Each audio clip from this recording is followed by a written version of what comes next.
തുടരുന്നുണ്ട് എന്നാണ് ഞാൻ പ്രതീക്ഷിക്കുന്നത്. സൈഫ്, കേൾക്കാമോ? കേൾക്കാം, ചോദിച്ചോളൂ.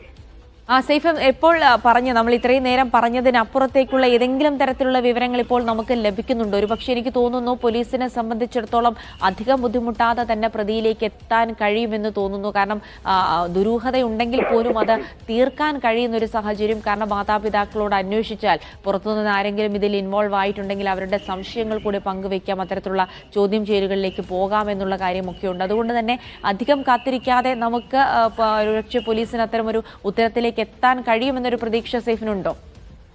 അതെ, പോലീസ് അങ്ങനെ ചില വിവരങ്ങൾ പങ്കുവെക്കുന്നുണ്ട് ജിൽസി. അതിനകത്ത് ചില നേരത്തെ പറഞ്ഞതിൽ കൂടുതൽ ചില വിവരങ്ങൾ കൂടി ഞാൻ പങ്കുവെക്കാം ജിൽസി.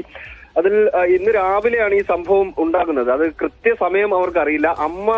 അമ്മ ഈ അച്ഛനും അമ്മയും കിടന്നതിന്റെ ഈ കുട്ടിയുടെ അച്ഛനും അമ്മയും കിടന്നതിന്റെ സമീപത്തായിട്ട് ഈ കുട്ടിയുടെ അമ്മയുടെ സഹോദരന്റെ എന്തോ റൂം ഉണ്ടായിരുന്നു. അവിടെ എന്തോ ചെറിയ തീപിടുത്തം, അവിടെ എന്തോ മണ്ണെണ്ണയുടെ മണമൊക്കെ കേൾക്കുന്നുണ്ടായിരുന്നു. അവിടെ എന്തോ ചെറിയതായിട്ട് എന്തോ തീ പിടിക്കുകയും പിന്നീട് ഇത് അണയ്ക്കാൻ വേണ്ടി അവരെന്തോ ഇറങ്ങി പോകുന്ന സമയം ഈ ഗ്യാപ്പിനുള്ളിലാണ് ആ കുട്ടിയെ കാണാതാവുന്നത്. അതിനകത്ത് അടിമുടി ദുരൂഹത പറയുകയാണ്. കാരണം ഈ കുട്ടി പുറത്തേക്ക് ഇപ്പൊ 2.5 വയസ്സേ ഉള്ളൂ. 2.5 വയസ്സുള്ള കുട്ടി എന്തായാലും തനിയെ പുറത്തേക്ക് അങ്ങനെ പോകില്ല, പിച്ച് വെച്ച് നടക്കുന്ന പ്രായമാണ് ഈ കുട്ടി. പക്ഷേ സാധാരണഗതിയിൽ കുട്ടികൾ പുറത്തേക്ക് പോയി കളിക്കുന്ന രീതിയിൽ പോലും പുറത്തേക്ക് പോയി കളിക്കുന്ന കുട്ടിയല്ല ദേവേന്ദു എന്നാണ് നമുക്ക് ഈ അവിടെ നിന്ന് ലഭിക്കുന്ന ഈ കുട്ടിയുടെ അമ്മയുടെ കയ്യിൽ നിന്ന് കിട്ടുന്നുണ്ട്. ഈ കുട്ടിയുടെ അമ്മയുടെ കയ്യിൽ നിന്ന് അവിടെ പ്രാദേശിക തലത്തിൽ ലഭിക്കുന്ന വിവരം. ഇത് നേരിട്ട് നമ്മൾ കണ്ട് അല്ലെങ്കിൽ കേട്ട് ബോധ്യപ്പെട്ടാൽ മാത്രമേ നമുക്ക് ആധികാരികമായി പറയാൻ കഴിയൂ. ഇപ്പോൾ നമുക്ക് അവിടെ നിന്നും ലഭിക്കുന്ന പ്രാഥമിക വിവരങ്ങൾ മാത്രമാണുള്ളത്. ഈ കുട്ടി അങ്ങനെ പുറത്തേക്ക് പോയി കളിക്കുന്ന ഒരു കുട്ടിയല്ല. അത് അങ്ങനെ ആ കൊച്ചു പിള്ളേർ പോയി കളിക്കുന്ന രീതിയിൽ പോലും അങ്ങനെ വീട്ടിന്റെ പുറത്തേക്ക് ഇറങ്ങുന്ന ആളല്ല ദേവേന്ദു. അങ്ങനെ ഒരു കുട്ടി, അതും 2.5 വയസ്സുള്ള കുട്ടി എണീറ്റപ്പോൾ അവിടെ ആരുമില്ല, അല്ലെങ്കിൽ അച്ഛൻ ഉറങ്ങിക്കിടക്കുകയാണ്. അവിടെ നിന്ന് ഇറങ്ങി പുറത്തേക്ക് പോയി ഈ കിണറ്റിന്റെ സമീപത്തേക്ക് പോകും എന്ന് അവിടെ ആരും വിശ്വസിക്കുന്നില്ല. അതിനൊപ്പം തന്നെ പോലീസുകാർ പോലും അതിനങ്ങനെ വിശ്വസിക്കുന്നില്ല. അതുകൊണ്ട് തന്നെ ഇതിനകത്ത് അടിമുടി ദുരൂഹതയുണ്ട് എന്ന് പോലീസുകാരും പ്രാദേശിക തലത്തിലുള്ള ആൾക്കാരും പൂർണ്ണമായും വിശ്വസിക്കുകയും ചെയ്യുന്നുണ്ട്. എന്താണ് സംഭവിച്ചത് എന്ന കാര്യത്തിൽ വിശദമായ പരിശോധന നടത്തിയാൽ മാത്രമേ അതിന്റെ കൂടുതൽ വിശദാംശങ്ങളിലേക്ക് പോകാൻ കഴിയുകയുള്ളൂ. ഈ കുട്ടിയെ കാണാനില്ല എന്ന് അമ്മയ്ക്ക് മനസ്സിലായപ്പോൾ അച്ഛനെ വിളിച്ചുണർത്തി. അപ്പോ അച്ഛൻ പറഞ്ഞത് ഞാൻ ഉറങ്ങിക്കിടക്കുകയായിരുന്നു എന്ന് അദ്ദേഹം പറഞ്ഞതായിട്ട് കൂടി നമുക്ക് ഈ വിവരം ലഭിക്കുന്നുണ്ട്. ഇത്രയും വിവരങ്ങളാണ് ഇപ്പോൾ നമ്മുടെ കയ്യിൽ ഉള്ളത്. അത് ഈ കുട്ടി തന്നെയാണ്, മൃതദേഹം കണ്ടെത്തിയത് ദേവേന്ദുവിന്റെ തന്നെയാണ് എന്ന തരത്തിലുള്ള സൂചനകളും പുറത്തു വരുന്നുണ്ട്. അതിനകത്ത് പോലീസിന്റെ പരിശോധനയാണ് ഇതിനകത്ത് ഏറ്റവും പ്രധാനപ്പെട്ടത്. അതിനകത്ത് പൂർണ്ണമായും ദുരൂഹത ഉണ്ട്. അത് അച്ഛനെയും അമ്മയും പോലീസ് അവരിൽ നിന്ന് കൂടുതൽ വിശദാംശങ്ങൾ തേടിയെടുക്കുന്നുണ്ട്.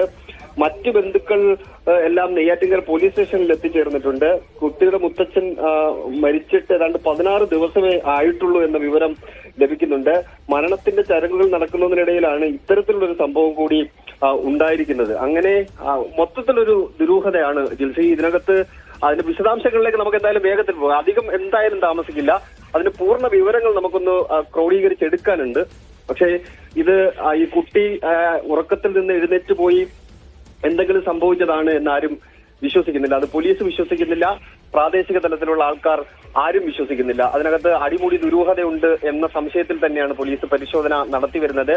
വിവിധ ആൾക്കാരിൽ നിന്ന് പോലീസ് മൊഴി രേഖപ്പെടുത്തുന്നുണ്ട്. ചില ആൾക്കാരെ പോലീസ് സ്റ്റേഷനിൽ വിളിച്ചു വരുത്തിയിട്ടുണ്ട്. സ്റ്റേഷനിൽ കുറച്ച് ആൾക്കാർ ഉണ്ട്, അതൊരു വസ്തുതയാണ്. സ്റ്റേഷനിൽ കുറച്ച് ആൾക്കാരുണ്ട്. ചില സംശയങ്ങളുടെ അടിസ്ഥാനത്തിലാണ്. അതിപ്പോ ആരെയാണ് എന്നൊക്കെ പറയുന്നത് നമ്മളൊരു സംശയത്തിന്റെ അടിസ്ഥാനത്തിൽ ഒരാളെ പ്രതികൂട്ടിൽ നിർത്തുന്നത് ശരിയല്ല എന്നുള്ളതുകൊണ്ടാണ് കുറച്ച് ആൾക്കാരെ അങ്ങനെ സ്റ്റേഷനിലേക്ക് സംശയത്തിന്റെ അടിസ്ഥാനത്തിൽ വിളിച്ചു വരുത്തുകയും ചെയ്തിട്ടുണ്ട്. അവരിൽ നിന്ന് കൂടുതൽ വിശദാംശങ്ങൾ പോലീസ് തേടിയെടുത്തുകൊണ്ട് ഇരിക്കുകയാണ്. അതിന്റെ കൂടുതൽ വിവരങ്ങളിലേക്ക് നമുക്ക് അല്പസമയത്തിനകം തന്നെ പോകാം. കിണറിന് കരയിൽ നിന്ന് 3.5 അടിയിലേറെ ഉയരമുണ്ട് എന്നുള്ളതാണ് നമുക്ക് അറിയാൻ കഴിയുന്നത്. 2.5 വയസ്സുള്ള കുട്ടിക്ക് തനിയെ കിണറ്റിലേക്ക് എടുത്ത് ചാടാൻ കഴിയാത്ത തരത്തിലുള്ള ഉയരമുണ്ട്. ഇപ്പൊ 2.5 വയസ്സുള്ള കുട്ടിയുടെ നീളവും മറ്റും നമ്മൾ നോക്കുമ്പോൾ ഈ 3.5 അടി ദൂരം പൊക്കം എന്തായാലും ഉണ്ടാകില്ല. അതുകൊണ്ട് കുട്ടി തനിയെ പോയി എഴുന്നേറ്റ് നടന്നുപോയി ആ കിണറ്റിലേക്ക് വീഴും എന്ന് വിശ്വസിക്കാൻ കഴിയുന്നില്ല. പോലീസ് അങ്ങനെ ഒരു നിഗമനത്തിലേക്കാണ് എത്തിച്ചേർന്നിരിക്കുന്നത്. കുട്ടിയുടെ അച്ഛനും അമ്മയും അമ്മാവനും മുത്തശ്ശിയും ഇന്നലെ അവർ വീട്ടിലുണ്ടായിരുന്നു. പോലീസിന്റെ ഏറ്റവും പ്രധാനപ്പെട്ട സംശയം ഇത് തന്നെയാണ് ജിൽസി, കുട്ടിയെ കൊലപ്പെടുത്തിയതാണ്. ഇതാണ് നമുക്ക് ഏറ്റവും പ്രധാനമായിട്ട് ഇപ്പോൾ പങ്കുവെക്കാൻ കഴിയുന്ന പോലീസിൽ നിന്ന് നമുക്ക് ലഭിക്കുന്ന ഏറ്റവും പ്രധാനപ്പെട്ട വിവരം ഇത് സ്വാഭാവികമായിട്ടുണ്ടായതല്ല. ഈ മരണം അത് കൊലപ്പെടുത്തിയതാണ് എന്ന സംശയത്തിലേക്ക് പോലീസ് എത്തിച്ചേർന്നിട്ടുണ്ട് ജിൽസി. അതാണ് ഏറ്റവും പ്രധാനമായി നമുക്ക് ഇപ്പോൾ പങ്കുവെക്കാൻ കഴിയുന്ന വിവരം. കാരണം അതിന് ശാസ്ത്രീയമായി പോലീസ് കണ്ടെത്തുന്ന, അതിന് സാങ്കേതിക കാരണമായി പോലീസ് കണ്ടെത്തുന്ന ചില കാര്യങ്ങളുണ്ട്. ഈ കിണറ്റിന്റെ ഈ അത് കെട്ടി പൊക്കിയിരിക്കുന്നത് ഏതാണ്ട് ഒരു 3.5 അടി ഉയരമുണ്ട്. ആ 3.5 അടി ഉയരവും 2.5 വയസ്സുള്ള കുട്ടിയുടെ നീളവും കൂടി നമ്മൾ കണക്ക് കൂട്ടാം. സ്വാഭാവികമായിട്ടും നമുക്ക് സാധാരണഗതിയിൽ സാധാരണ മനുഷ്യൻ കണക്ക് കൂട്ടുന്ന രീതിയിൽ പോലും കണക്ക് കൂട്ടിയാൽ കുട്ടി ഇനി ഉറക്കത്തിൽ നിന്ന് എഴുന്നേറ്റ് വന്ന് അമ്മയെ കാണാത്തത് കൊണ്ട് പുറത്തേക്ക് ഇറങ്ങി കിണറ്റിന്റെ അടുത്തേക്ക് വന്നു വീണു എന്ന് ആരെങ്കിലും പറഞ്ഞാൽ അതിനെ ഗണ്ണിക്കാൻ കഴിയും. കാരണം 3.5 അടി ഉയരം എന്ന് പറയുന്നത് കുട്ടിയുടെ നീളത്തിനൊപ്പം വരുന്നതല്ല, കുട്ടിയെക്കാളും കൂടുതലാണ് ഈ തിട്ടയ്ക്ക് ഉള്ളത്. അതുകൊണ്ട് അങ്ങനെ വീണു എന്ന നിഗമനത്തിലേക്ക് എത്താൻ കഴിയില്ല. അതുകൊണ്ട് തന്നെ ഇത് കൊലപാതകമാണ് എന്ന നിഗമനത്തിലേക്കാണ് പോലീസ് പ്രാഥമികമായി എത്തിച്ചേർന്നിരിക്കുന്നത് ജിൽസി.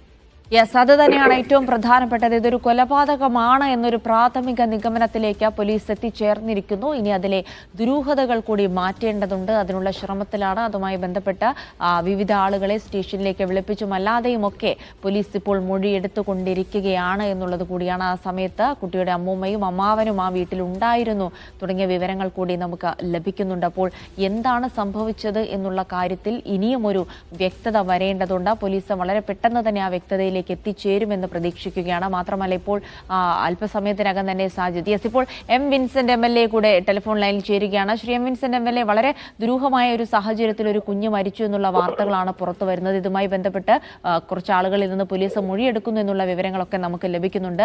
താങ്കൾക്ക് എന്തൊക്കെ വിവരങ്ങൾ ഇതുമായി ബന്ധപ്പെട്ട് ലഭിക്കുന്നു ശ്രീ എം വിൻസെന്റ്? വളരെ സങ്കടകരമായിട്ടുള്ള ഒരു വാർത്തയാണ് രാവിലെ കേട്ടത്. നാട്ടുകാരാകെ തന്നെ കഴിച്ചു നിൽക്കുന്ന ഒരു സന്ദർഭമാണ്. ഞാനവിടെ പോകുമ്പോൾ പോലീസ് വ്യാപകമായിട്ടുള്ള തിരച്ചിൽ നടത്തുന്ന ഒരു സമയമായിരുന്നു. അപ്പോൾ എവിടെയുണ്ടെന്ന് മനസ്സിലാക്കാൻ കഴിഞ്ഞിരുന്നില്ല. പിന്നീട് പോലീസ് തന്നെ ഫയർഫോഴ്സിനെ വിളിച്ചു വരുത്തി. അവര് കിണർ പരിശോധിച്ചപ്പോഴാണ് കിണറിനകത്ത് കുഞ്ഞിനെ കണ്ടതും കുഞ്ഞിനെ എടുക്കാൻ കഴിഞ്ഞിട്ടുള്ളത്. എന്നാലും ഇത് വളരെ ദുരൂഹമായിട്ടുള്ള ഒരു മരണമാണ്. സ്വാഭാവികമായിട്ടുള്ള ഒന്നും അതിനകത്തില്ല.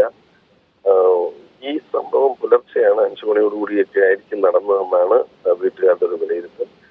ആ സമയത്ത് തന്നെ വീട്ടിലെ ഒരു മുറിയിൽ തീപിടുത്തം ഉണ്ടാവുകയാണ്. തീപിടുത്തം ഉണ്ടാവുകയെന്നല്ല, അതിൽ മണ്ണെണ്ണയുടെ സ്മെല്ല് എനിക്ക് തന്നെ അനുഭവിക്കാൻ കഴിഞ്ഞിട്ടുണ്ട്. അവിടെ തീപിടുത്തം ഉണ്ടാവുന്നത്. അപ്പൊ ഇതെല്ലാം ഒരു സമയങ്ങളിൽ ഇങ്ങനെ അടുത്തടുത്ത് ഇങ്ങനെ നടക്കുന്നതായിട്ടാണ് അവരുടെ വീട്ടുകാരൻ സംസാരിച്ചപ്പോൾ മനസ്സിലാക്കാൻ കഴിഞ്ഞിട്ടുള്ളത്. ശ്രീ വിൻസെന്റ് MLA, ആ സമയത്ത് വീട്ടിൽ ആരൊക്കെ ഉണ്ടായിരുന്നു എന്നുള്ള വിവരങ്ങളൊക്കെ താങ്കൾക്ക് ലഭിക്കുന്നുണ്ടോ? ആ സമയത്ത് വീട്ടിൽ ആരൊക്കെ ഉണ്ടായിരുന്നു എന്നുള്ള വിവരങ്ങൾ താങ്കൾക്ക് ലഭിക്കുന്നുണ്ടോ? അച്ഛനും അമ്മയും ഉണ്ടായിരുന്നു. പിന്നീട് ഒരു അമ്മാവൻ ഉണ്ടായിരുന്നു. പിന്നീട് ഇപ്പോ ആരോ പറഞ്ഞിട്ടാണ് ഞാൻ മനസ്സിലാക്കുന്നത്. ഇന്ന് അവിടെ ഒരു മരണാനന്തര ചടങ്ങ്, ഒരു മരണം നടന്നതിന്റെ 16ാം ദിവസത്തെ ഒരു ചടങ്ങ് ഇന്ന് അവിടെ നടക്കേണ്ട ഒരു വീടായിരുന്നു അവിടെ. ചിലപ്പോൾ 1-2 പുറത്തുനിന്നുള്ള ആരെങ്കിലും വന്നിരിക്കാം.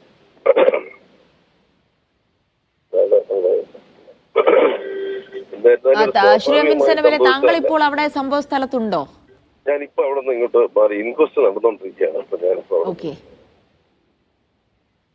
ശ്രീ വിൻസെന്റ് MLA, താങ്കൾക്ക് ഈ കുട്ടിയെ കാണാതായത് കൃത്യമായി എത്ര മണിക്കാണ് എന്നുള്ള വിവരങ്ങൾ ലഭിക്കുന്നുണ്ടോ? ആയ സമയത്താണ് അവര് കുട്ടി അടക്കില്ല എന്നുള്ളത് അവർക്ക് മനസ്സിലാകുന്നത്. പിന്നെ ഈ പുലർച്ചെ തന്നെ അവര് മൂത്ത കുഞ്ഞിനെ ബാത്റൂമിൽ ടോയ്ലറ്റിൽ കൊണ്ടുപോകുന്ന സമയത്ത് ഈ കുഞ്ഞിനെ എടുത്ത് അച്ഛന്റെ അടുത്ത് കിടത്തിയിരുന്നു എന്നാണ് അമ്മ പറയുന്നത്. എന്നിട്ട് ഈ തീപിടുത്തം ഉണ്ടായി വെള്ളം പിന്നെ കൊണ്ട് ഈ തീ അണയ്ക്കുന്ന സമയത്ത് കുഞ്ഞിനെ എവിടെയെന്ന് ഞാൻ അമ്മയോട് ചോദിച്ചു. അപ്പൊ അമ്മ അവിടെ ഉണ്ടെന്ന് പറഞ്ഞു. പക്ഷേ രണ്ടാമത്തെ പോയി നോക്കിയപ്പോഴാണ് മൂത്ത കുഞ്ഞ് മാത്രമേ ഉള്ളൂ, രണ്ടാമത്തെ കുഞ്ഞ് ഇല്ല എന്നുള്ളത് മനസ്സിലാക്കുന്നതെന്നാണ് പറഞ്ഞത്. യെസ്, വളരെയധികം നന്ദി ശ്രീ വിൻസെന്റ് MLA.